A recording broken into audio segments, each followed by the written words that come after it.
Bismillahirrahmanirrahim. Assalamualaikum warahmatullahi ta'ala wabarakatuh. Alhamdulillah, Allahumma sholli ala Sayyidina Muhammadun wa ala ali Sayyidina Muhammad, amma ba'd. Subscriber teman-teman dimanapun berada yang melihat channel saya, yang melihat channel ini, semoga diberikan kesehatan lahir dan batin, dipermudah untuk mencari rezekinya. Yang belum dapat pekerjaan, semoga diberikan pekerjaan yang halal dan dipermudah untuk beribadah kepada Allah Subhanahu wa Ta'ala. Amin ya Rabbal Alamin. Baik, seperti biasa saya akan memberikan sedikit informasi-informasi yang menarik di seputar ibu kota. Apa saja beritanya dari ibu kota kita cari di sini. Kita ringkas videonya. Informasi apa hari ini? Saya rasa banyak sekali ya. Dalam artian problem bangsa ini begitu rumit, begitu sulit. Semakin hari semakin sulit untuk membenahinya, dalam artian. Nah, di sini ada dari off the record ya. Off the record judulnya seperti ini, kita bahas saja.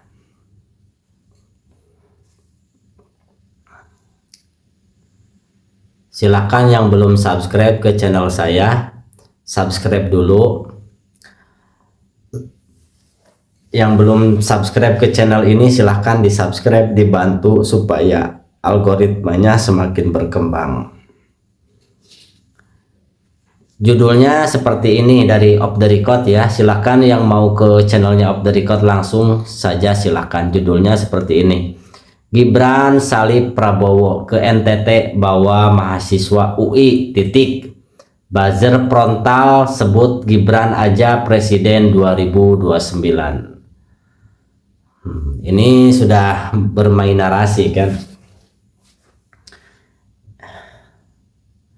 Ayo kita semakin suarakan lagi supaya semangat. Mari kita cari pemimpin yang tidak diragukan lagi secara pendidikan, secara intelektual. Karena kalau suatu bangsa dipimpin oleh orang-orang yang tidak mempunyai kepandaian untuk memimpin, maka tunggulah kehancuran. Video ini membahas dinamika politik di Indonesia pasca pelantikan pemerintah baru dengan menyoroti beberapa poin utama. Aktivitas Gibran raka bumi ngeraka. Gibran dianggap sedang membangun citra diri melalui kunjungan ke NTT dengan membawa mahasiswa UI untuk kegiatan trauma healing. Analis menilai langkah ini sebagai upaya strategis untuk mendongkrak popularitasnya menuju kontestasi 2029. Konferensi unggahan Seskap Dedi. Sekretariat Kabinet Seskap menuai kritik karena mengunggah video yang membandingkan protes mahasiswa BEM UI dengan keramaian acara Karnaval 17 Agustus. Langkah ini dianggap kurang tepat, bersifat anti kritik, dan dianggap sebagai upaya pengalihan isu dari permasalahan nyata seperti kebakaran hutan di Kalimantan dan bencana di NTT. Ya, itulah masalahnya. Kebakaran hutan, bencana di NTT. Coba, media-media juga kadang gimana ya, mengelus dada menceritakannya. Silahkan buat pemirsa beralih saja ke channel-channel yang sekiranya kredibel, yang sekiranya kita mempunyai data dan fakta yang sesungguhnya.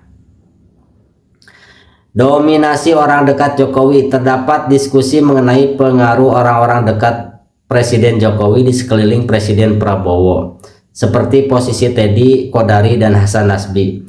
Hal ini memicu pertanyaan mengenai kemandirian kabinet dan arah kebijakan ke depan.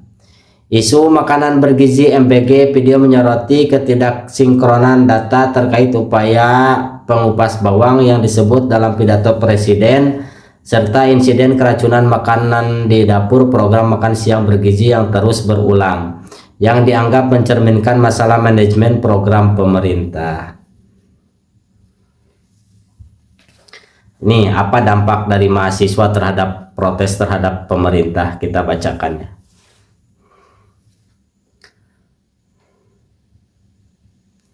Berdasarkan video tersebut, protes mahasiswa khususnya yang dilakukan oleh BEM UI memiliki dampak signifikan terhadap pemerintah saat ini. Berikut adalah beberapa dampaknya. Pemicu respon kontroversial. Protes tersebut memicu Sekretariat Kabinet Seskab untuk merespon dengan mengunggah video yang membandingkan kritik mahasiswa dengan keramaian acara Karnaval 17 Agustus. Langkah ini menuai kecaman dan sorotan publik karena dianggap menunjukkan sikap pemerintah yang anti kritik. Peningkatan tekanan publik. Protes ini berhasil menjadi topik yang luas diperbincangkan di media sosial, membuat isu-isu yang diangkat oleh mahasiswa seperti tuntutan terkait kebijakan pemerintah terhadap relevan dan trending. Uji komunikasi publik. Protes ini menyoroti kelemahan dalam komunikasi publik pemerintah, di mana banyak masyarakat menganggap pemerintah lebih fokus mengurusi narasi serangan terhadap presiden daripada menjawab substansi tuntutan demonstran seperti persoalan bencana di NTT dan kebakaran hutan di Kalimantan. Lagi-lagi substansi, ya. Begitulah. Makanya ayo masyarakat Indonesia, saya mengajak, ayo mari berpikir. Kita dikasih oleh Allah Subhanahu wa Ta'ala akal untuk berpikir. Jadi kalau ada suatu perdebatan, masuk ke substansi, bukan kemana-mana lagi. Nah, itu baru masyarakat yang critical thinking, mempunyai daya pikir lah, daya pikir yang seharusnya gitu.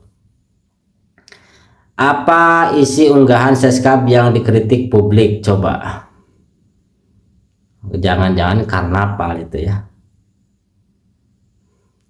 Unggahan video dari Sekretariat Kabinet Seskab yang dikelola oleh Teddy menyajikan narasi perbandingan antara protes mahasiswa dan perayaan kemerdekaan. Video tersebut berisi cuplikan protes mahasiswa menampilkan rekaman aksi BEM UI yang melantarkan kritik kepada presiden dengan kata-kata seperti Prabowo berdebah. Karnaval 17 Agustus menyambungkan cuplikan tersebut dengan rekaman suasana karnaval di sekitar Monas, Bundaran HI hingga Sudirman pada Senin malam yang diklaim dihadiri oleh sekitar 500.000 orang. Tujuan narasi video ini disusun dengan maksud menunjukkan ironi pihak Seskab seolah ingin membenturkan kritik mahasiswa dengan klaim dukungan massa yang besar terhadap Presiden Prabowo di acara Karnaval. Nah, untuk itu masyarakat, ayo saya mengajak, jangan terkecoh oleh media-media yang sekiranya dapat menimbulkan perpecahan gitu ya.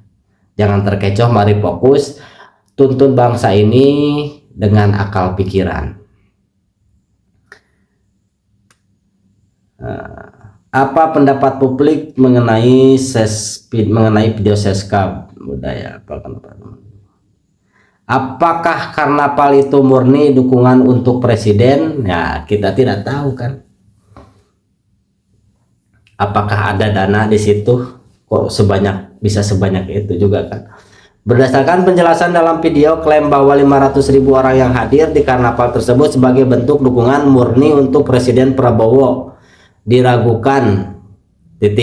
Pembicara menilai bahwa massa yang hadir kemungkinan besar tidak akan datang jika tidak ada konser gratis tuh yang diadakan di Monas pada malam tersebut. Udah, ini mau ketahuan ini nih tuh. Orang hadir di karnaval tersebut sebagai bentuk dukungan murni untuk Presiden Prabowo diragukan. Pembicara menilai bahwa massa yang hadir kemungkinan besar tidak akan datang jika tidak ada konser gratis yang diadakan di Monas pada malam tersebut. Tuh, udah ketahuan. Pokoknya masyarakat, ayo merapat kepada channel-channel yang mencerdaskan, seperti Off the Record ini mencerdaskan juga. Konteks lain Yang diungkap adalah faktor hiburan. Acara karnaval tersebut diikuti oleh konser dari grup musik yang sedang populer seperti NXAK dan penampilan dari Ahmad Dhani yang memang dikenal mampu menarik minat massa dalam jumlah besar dari berbagai daerah. Pengalihan isu. Narasumber berpendapat bahwa penggunaan video keramaian karnaval tersebut oleh Sekretariat Kabinet Seskap bertujuan untuk membenturkan atau merespon kritik mahasiswa dengan klaim dukungan massa yang dianggap sebagai upaya pengalihan dari isu-isu krusial seperti bencana di NTT, kebakaran hutan dan Kalimantan, dan insiden keracunan dalam program makan bergizi. Ya, kita doakan saja ya, semoga orang-orang yang tidak berkompeten, semoga Allah Subhanahu wa Ta'ala menggantikannya dengan yang lebih baik secara dalam waktu dekat. Amin ya robbal alamin. Karena kalau semakin jauh lagi kita semakin susah untuk memperbaiki bangsa ini. Bukan tidak bisa, tapi akan semakin susah gitu. Insya Allah kita tidak boleh pesimis, kita harus optimis. Insya Allah kita harus optimis. Terima kasih banyak, mohon maaf atas segala kekurangannya. Assalamualaikum warahmatullahi taala wabarakatuh.